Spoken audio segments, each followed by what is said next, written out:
mendengar apa yang dikatakan oleh Nabi Muhammad, maka Adas tadi merasa aneh. Min ayil biladi anta. Mohon maaf Pak, kata Adas, Bapak ini berasal dari mana ya? Loh, kenapa? Kok tadi ketika mau makan mengucap bismillah? Katanya begitu.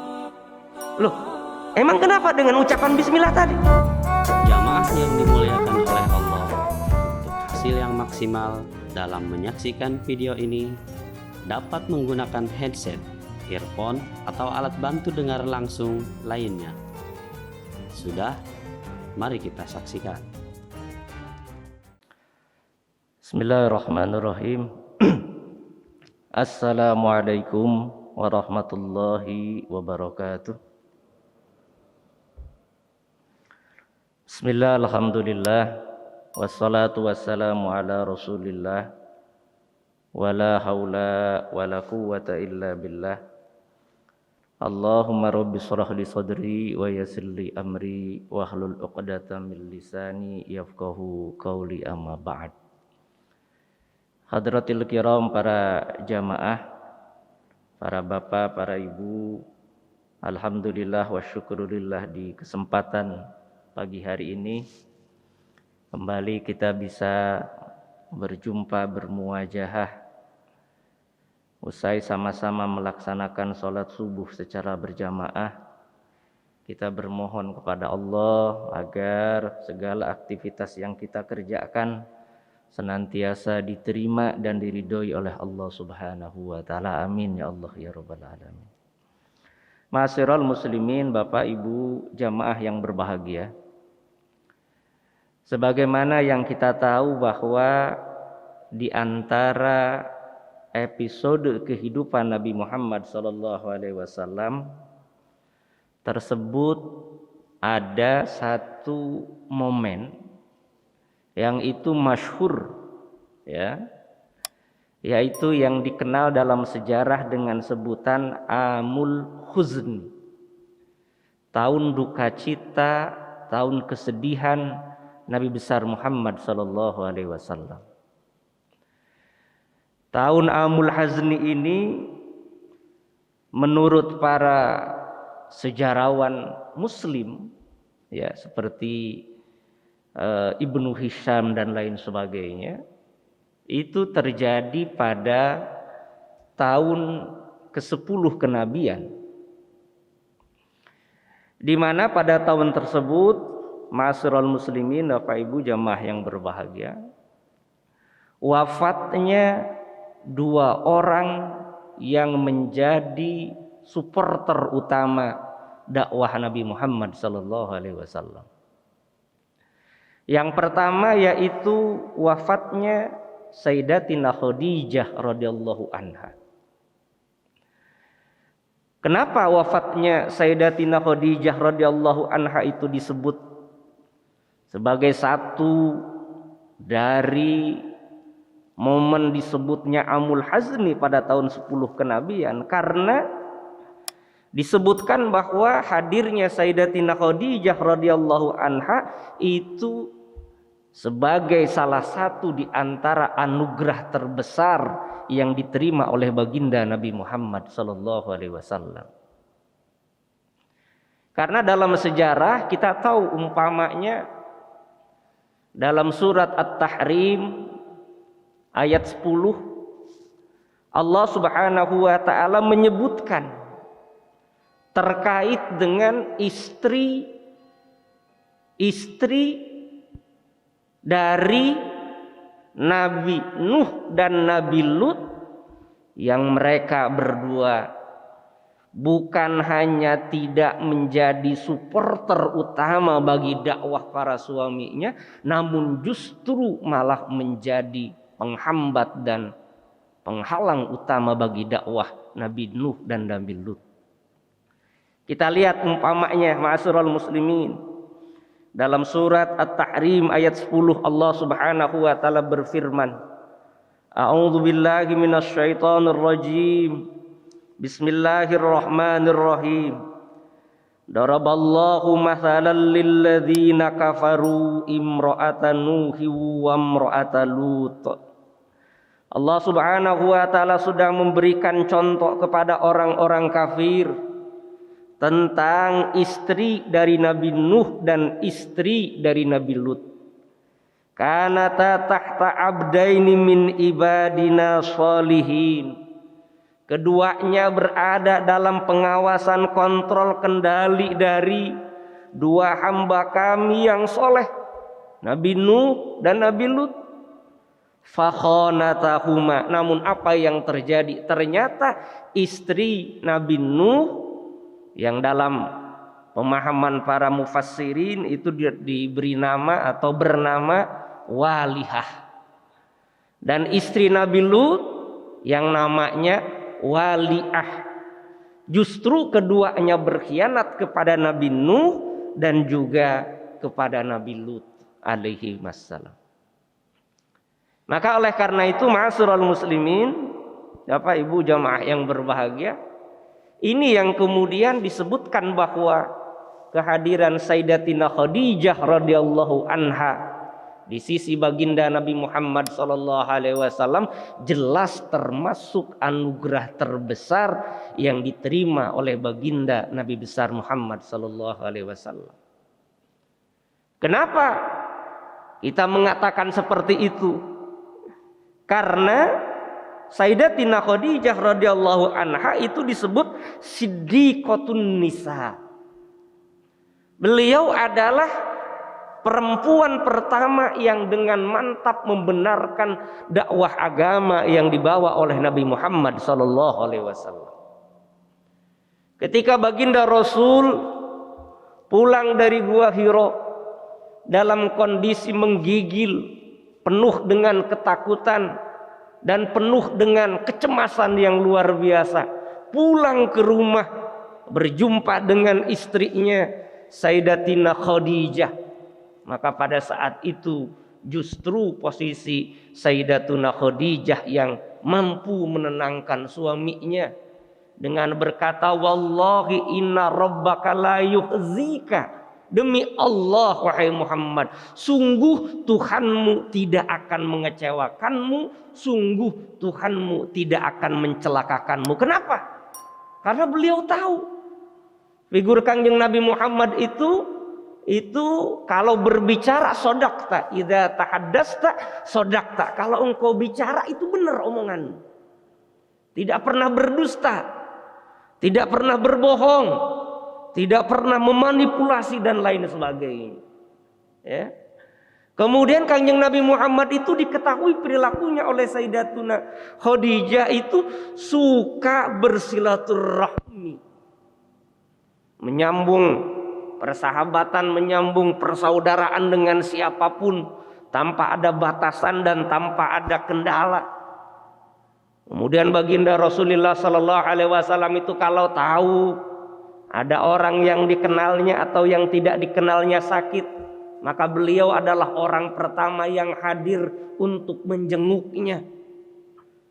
Maka dari itu semua Sayyidatuna Khadijah mantap menyatakan kepada baginda Rasulullah sallallahu alaihi wasallam bahwa engkau tidak akan dikecewakan oleh Tuhanmu, engkau tidak akan dicelakakan oleh Tuhanmu, yang perkataan itu kemudian mampu menenangkan baginda Rasulullah sallallahu alaihi wasallam. Itu peran pertama yang dimainkan oleh Sayyidatuna Khadijah radhiyallahu anha. Kemudian peran berikutnya apa? Beliau adalah orang yang bukan hanya membackup dakwah Nabi dengan perkataannya, dengan ucapannya, namun lebih dari itu beliau adalah orang pertama yang berjihad fi sabilillah, berinfak luar biasa demi untuk dakwah baginda Nabi Muhammad sallallahu alaihi wasallam. Ini tentu pantas dan wajar ketika kemudian baginda Rasulullah sallallahu alaihi wasallam ditinggalkan wafat oleh Sayyidatina Khadijah radhiyallahu anha. Beliau mengalami duka lara yang demikian mendalam. Beliau mengalami kesedihan yang luar biasa. Namun tentu kesedihan itu tidak sampai menggoyahkan tujuan beliau, keteguhan beliau untuk terus mengemban misi dari Allah Subhanahu wa taala.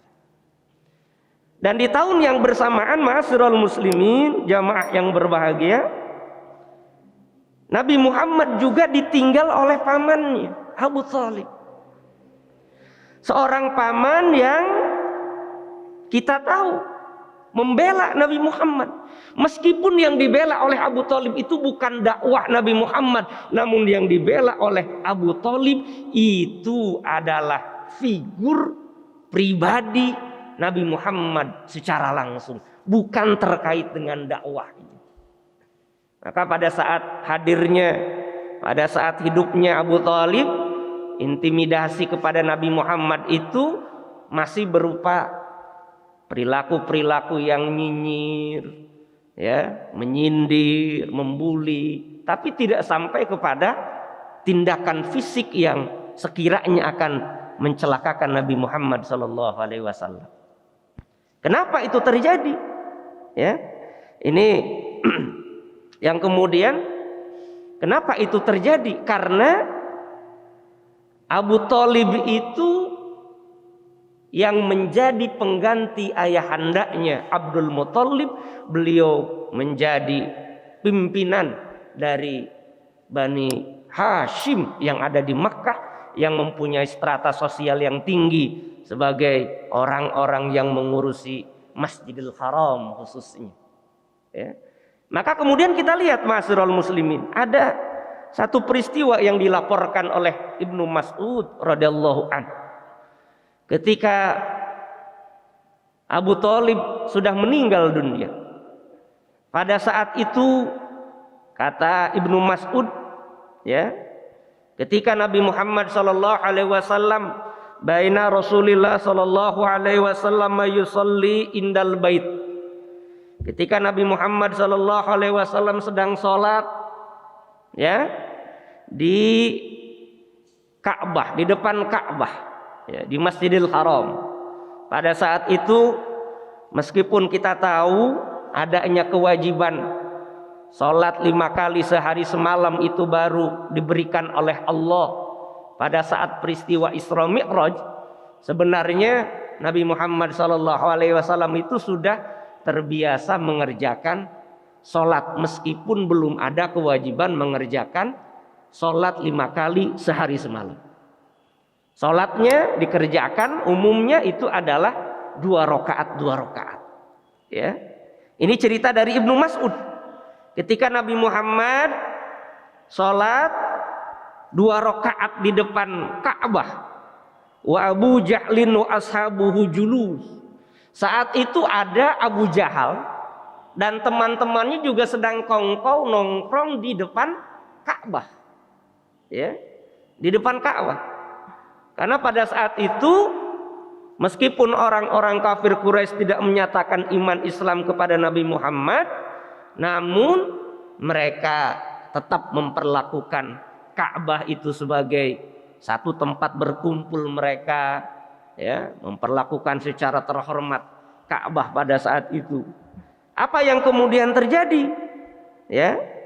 Nah, Abu Jahal kemudian berkata, "Wahai sahabatku, siapa dari Anda semua yang berani mengambil kotoran, ya, kotoran hewan, kemudian meletakkannya di bahu itu orang yang sedang sholat, Nabi Muhammad, ketika yang bersangkutan sedang sujud."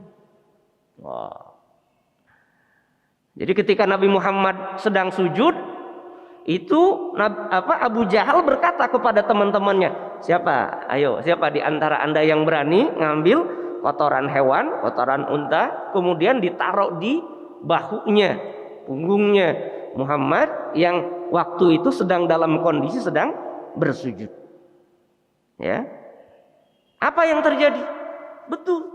Ketika Nabi Muhammad sujud, di antara teman-teman Abu Jahal itu ada yang mengambil kotoran unta, kemudian ditaruh di punggung atau di bahu Nabi Muhammad.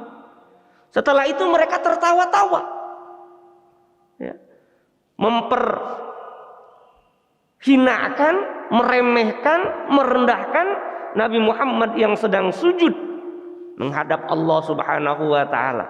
Mereka ketawa-tawa, terbahak-bahak pada saat itu. Ya. Kemudian apa kata Ibnu Mas'ud? Saya yang saat itu melihat peristiwa itu tidak bisa berbuat banyak, kata Ibnu Mas'ud. Saya cuma berdiri menyaksikan, ya. Sebab kalau umpamanya kata beliau, saya mengambil kotoran itu, maka tentu nanti akan beliau Ibnu Mas'ud itu mengkhawatirkan diri ini. Sampai kemudian apa yang dilakukan? Ya, ada sahabat yang lainnya yang segera bergegas memberitahu kepada putri Nabi Muhammad, Sayyidatina Fatimah radhiyallahu anha, yang saat itu rumahnya tidak terlalu jauh dari Masjidil Haram. Kemudian Sayyidatuna Fatimah datang.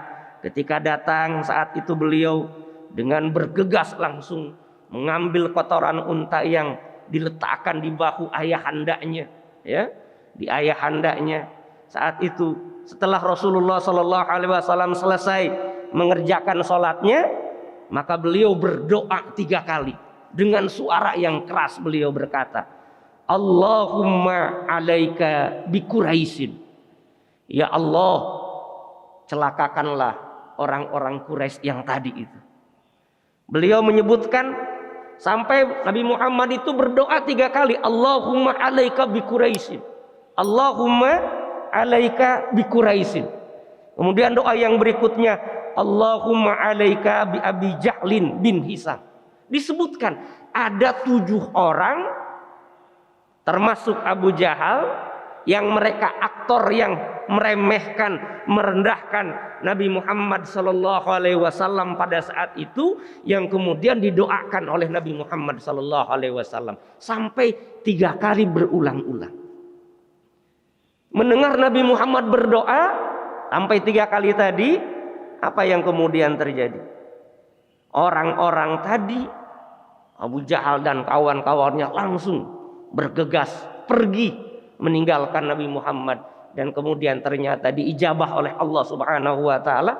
7 orang tadi termasuk Abu Jahal itu dimatikan oleh Allah Subhanahu wa taala dalam peristiwa Perang Badar.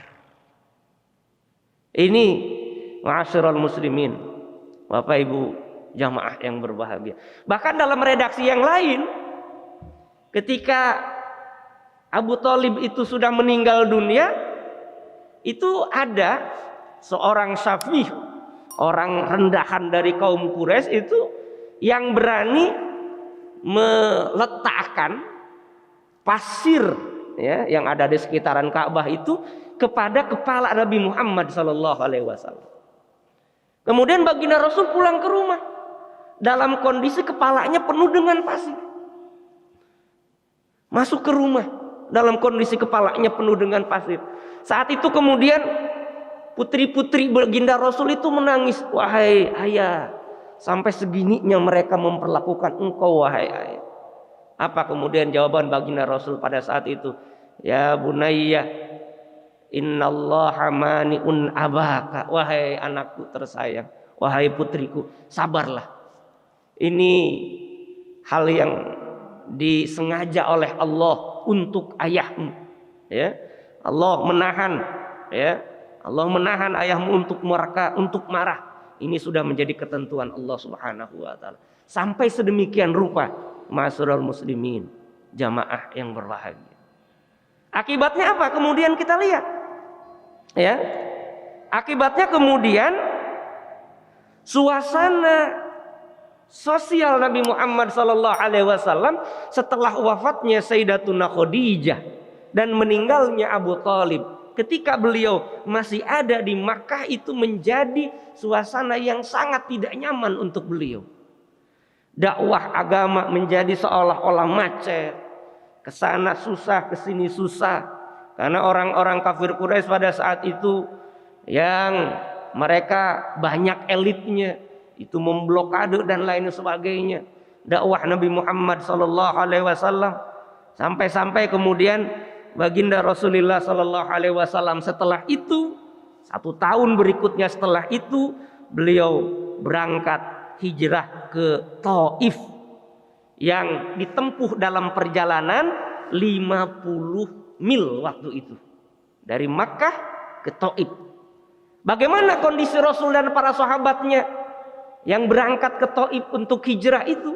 Beliau hijrah dari Makkah ke Taif dengan menggunakan kakinya, dengan jalan kaki. Berangkat dengan jalan kaki, nanti pulangnya juga dengan jalan kaki, tidak menunggangi unta, tidak menunggangi kuda pada saat itu. Ini yang kemudian fase berikutnya. Kenapa baginda Rasulullah sallallahu alaihi wasallam ya itu kemudian mempunyai kedukaan yang sangat mendalam, tepatnya pada tahun ke-10 dan ke-11 dari masa kenabian ya. Ketika beliau datang ke Taif, itu beliau berdakwah kepada orang-orang Taif. Mereka semuanya orang Taif pada saat itu mereka menolak dakwah yang dibawa oleh Nabi Muhammad sallallahu alaihi wasallam. Meskipun Nabi Muhammad sempat tinggal di Taif itu selama 10 hari. Beliau tinggal di Taif 10 hari untuk berdakwah, mengajarkan Islam. Tidak ada satupun orang Taif yang saat itu mau memeluk Islam, mau menyatakan imannya kepada Nabi Muhammad sallallahu alaihi wasallam. Ya. Bahkan lebih dari itu apa yang terjadi? Ya. Nabi Muhammad pada saat itu dengan beberapa sahabat, di antaranya ada Zaid bin Harisah, itu mendapat perlakuan yang sangat tidak manusiawi. Beliau dilempari oleh anak-anak kecil dengan batu, dilempari oleh kaum perempuan dengan batu. Sungguh penghinaan yang luar biasa. Sampai-sampai apa yang terjadi? Zaid bin Harisah kepalanya bocor, ya, mengeluarkan darah. Sementara baginda Rasulullah sallallahu alaihi wasallam itu kakinya sampai berdarah-darah tertimpa oleh batu yang dilemparkan penduduk Taif, kaum perempuan dan anak-anak dari orang-orang penduduk Taif pada saat itu.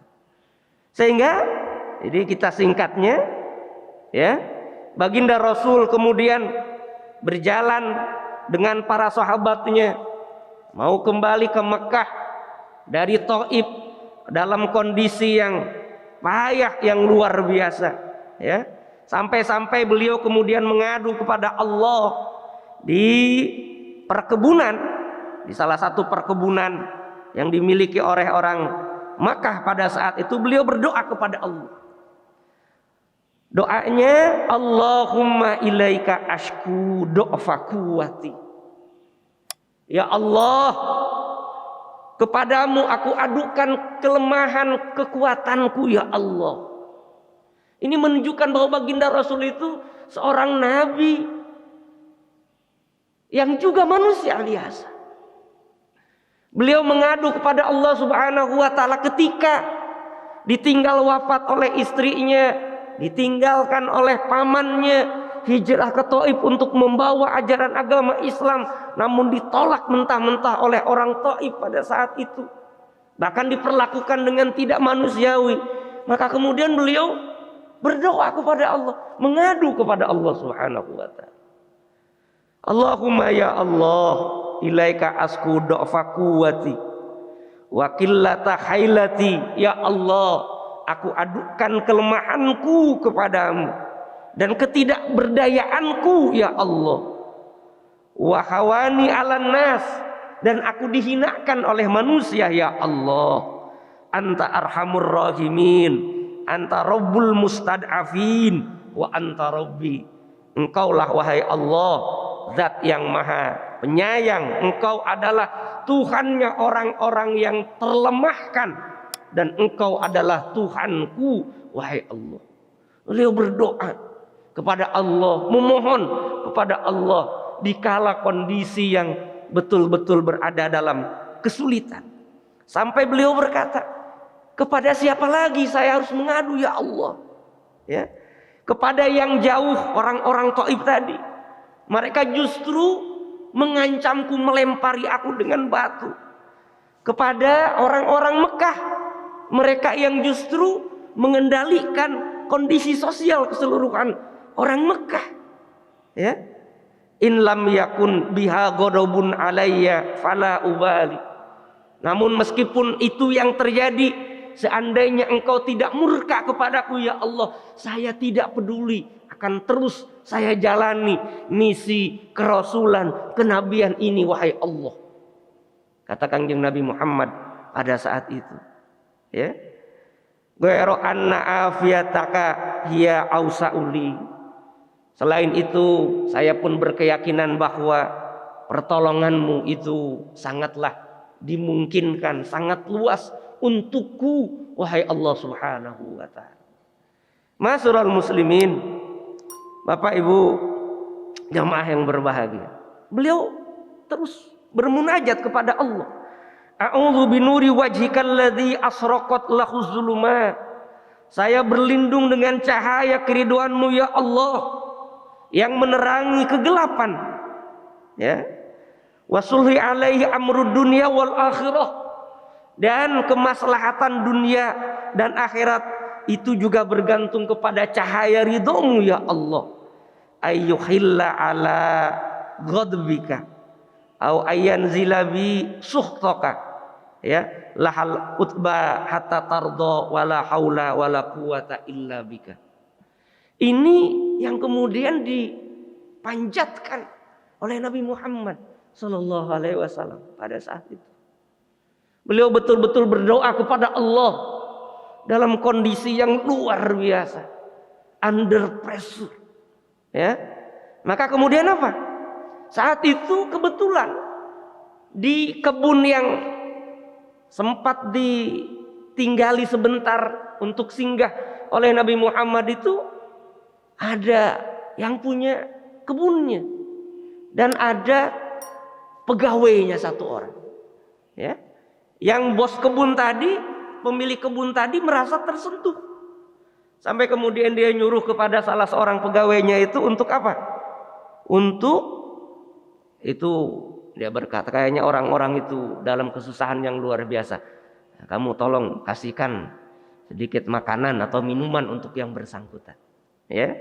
Maka dibawa, ya, dibawa oleh pegawainya yang bernama Adas pada saat itu, diberikan kurma. Ketika makanan itu mau disantap oleh Nabi, maka kemudian baginda Rasul pada saat itu berucap Bismillah dengan menyebut nama Allah. Ya, kalau bahasa kita ya apa? Ya Bismillah, saya mau menyantap ini makanan ini dengan mengucapkan Bismillah. Mendengar apa yang dikatakan oleh Nabi Muhammad, maka Adas tadi merasa aneh. Min ayil biladi anta. Mohon maaf, Pak, kata Adas tadi. Bapak ini berasal dari mana ya? Loh, emang kenapa? Kok tadi ketika mau makan mengucap Bismillah? Katanya begitu. Loh, emang kenapa dengan ucapan Bismillah tadi? Ya, ya. Kemudian Nabi Muhammad berucap, emang Anda siapa? Saya Adas. Nama saya Adas. Saya beragama Nasrani, kata yang bersangkutan. Ya. Maka kemudian baginda Rasulullah Sallallahu Alaihi Wasallam bertanya lagi, oh, berarti Anda kenal dengan seorang yang namanya Yunus bin Matta. Nah, ini Nabi Yunus. Oh iya, itu dulu diceritakan itu adalah ada dari kampung saya. Kemudian Nabi Muhammad berucap lagi lebih lanjut, zalika akhi kana nabiyan wa ana nabiyun. Yunus bin Matta itu saudara saya. Beliau seorang nabi, saya juga seorang nabi. Mendengar itu apa kemudian ma'asyiral muslimin? Maka kemudian Adas tadi, pegawai dari yang punya kebun tadi, langsung yang bersangkutan itu mencium tangan Nabi Muhammad dan juga mencium kaki Nabi Muhammad yang sedang terduduk, dan langsung pada saat itu yang bersangkutan menyatakan iman Islamnya kepada Nabi Muhammad sallallahu alaihi wasallam. Ini tentu satu peristiwa yang luar biasa. Dikala Nabi Muhammad menuju kepada orang-orang Taif, penduduk Taif, kenyataannya mereka menolak ajaran Islam yang dibawa oleh Nabi Muhammad. Namun tidak disangka ada seorang pegawai kebun yang bernama Adas pada saat itu yang justru menyatakan iman Islamnya kepada Nabi Muhammad sallallahu alaihi wasallam. Sehingga kemudian Nabi Muhammad sedikit hatinya terobati. Allah Subhanahu wa taala tidak meninggalkan beliau. Allah Subhanahu wa taala menjawab doa munajat baginda Rasulullah sallallahu alaihi wasallam. Kemudian beliau saat itu siap bergegas untuk masuk ke kota Mekkah. Namun apa yang terjadi ma'asyiral muslimin, jamaah yang berbahagia, ya? Kalau seandainya Nabi Muhammad masuk ke kota Mekkah, saat itu balik lagi ke kota Mekkah, Zaid bin Harisah berkata, "Kaifa tadkhulu alaihim wa qad akhraju?" Wahai Rasul, kita mau kemana nih? Kata Rasul, balik lagi ke Mekkah. Tapi bagaimana kita akan masuk lagi ke kota Mekkah? Padahal penduduk Mekkah udah mengusir kita, mengusir Anda. Sebab kalau Nabi Muhammad balik lagi ke Mekkah, itu beliau menjadi orang yang tidak ada yang menjamin keselamatannya. Karena sistem kabilah klan di Makkah pada saat itu, setiap individu itu harus terikat dengan kabilahnya masing-masing, sehingga kemudian bisa terlindungi. Sementara setelah meninggalnya Abu Thalib, Nabi Muhammad tidak di backup oleh Bani Hashim. Kenapa?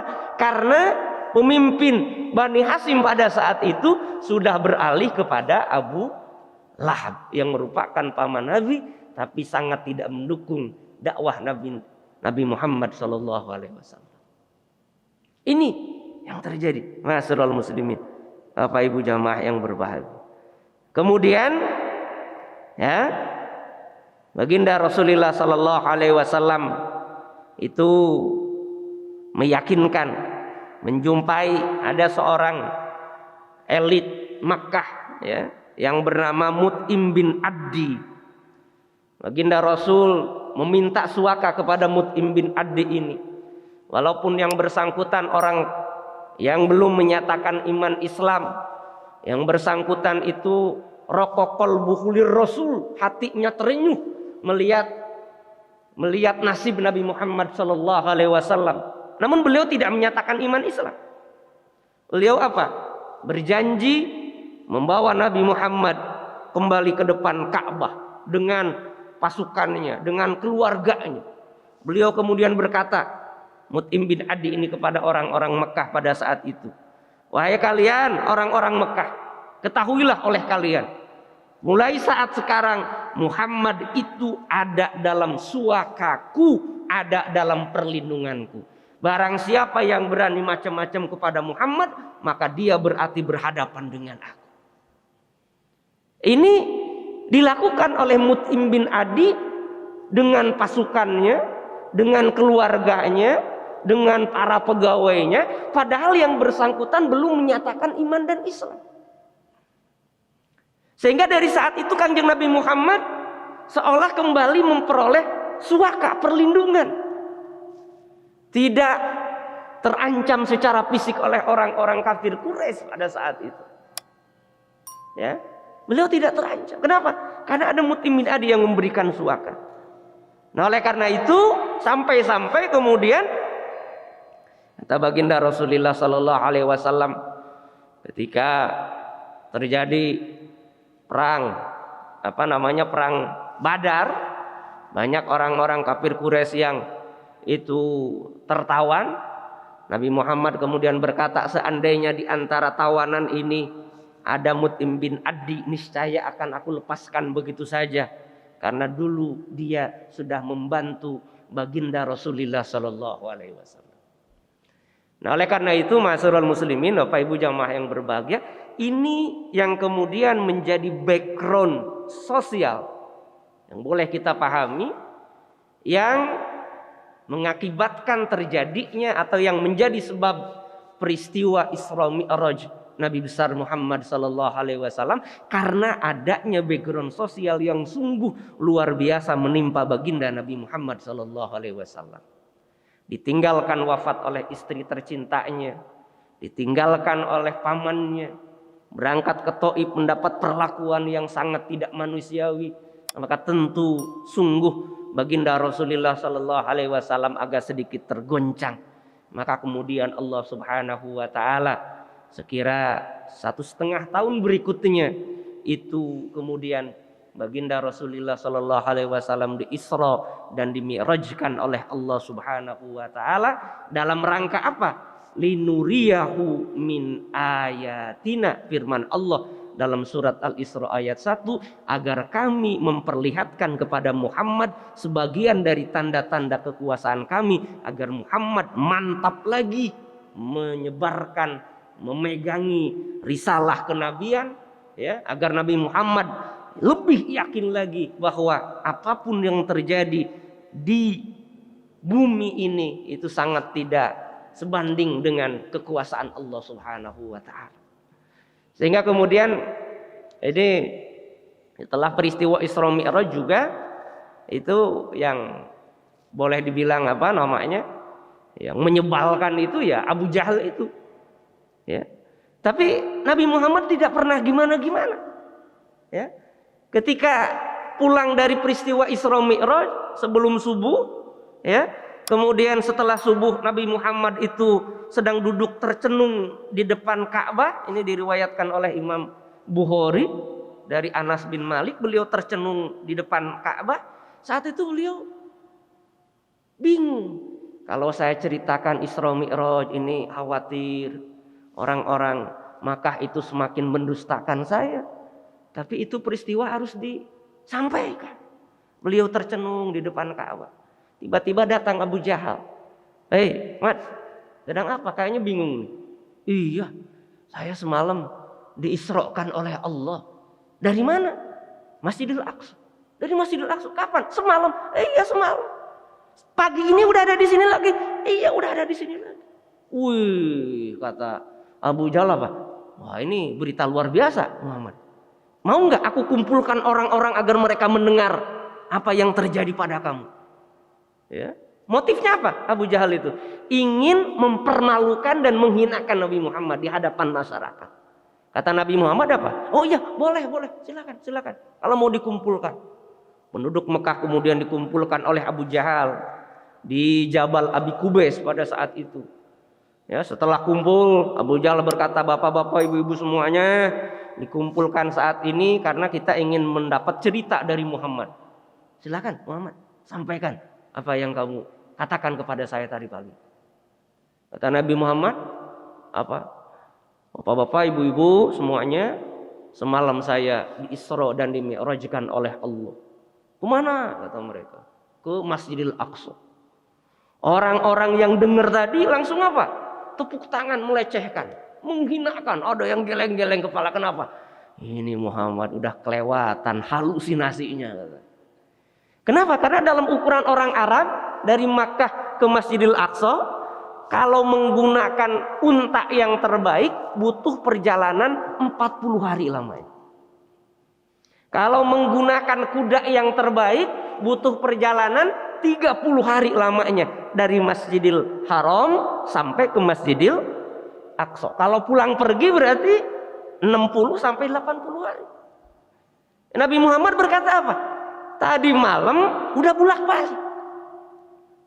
Itu orang-orang Mekah itu apa namanya? Oh, tidak percaya.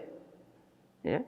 Sehingga kemudian mereka semakin mengukuhkan keyakinan mereka, wah Muhammad itu majnun, orang gila dan lain sebagainya.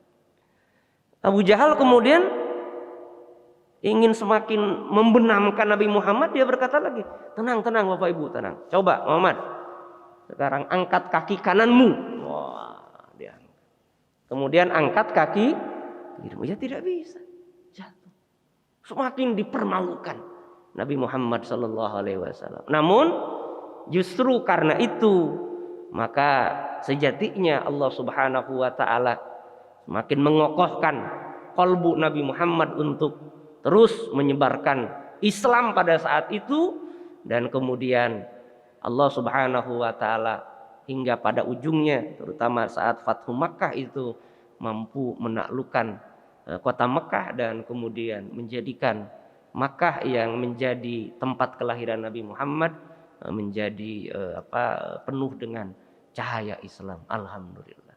Nah, oleh karena itu, ma'asyiral muslimin Bapak Ibu jamaah yang berbahagia, poin yang juga ingin kita tangkap dari peristiwa atau momen Amul Huzni itu, bahwa di kondisi apapun ternyata Allah Subhanahu wa taala itu betul ya dengan firman-Nya, inna ma'al usri yusra. Sungguh dalam kesulitan itu Allah memberikan kemudahan, dan Allah membuktikannya langsung kepada Nabi Muhammad sallallahu alaihi wasallam.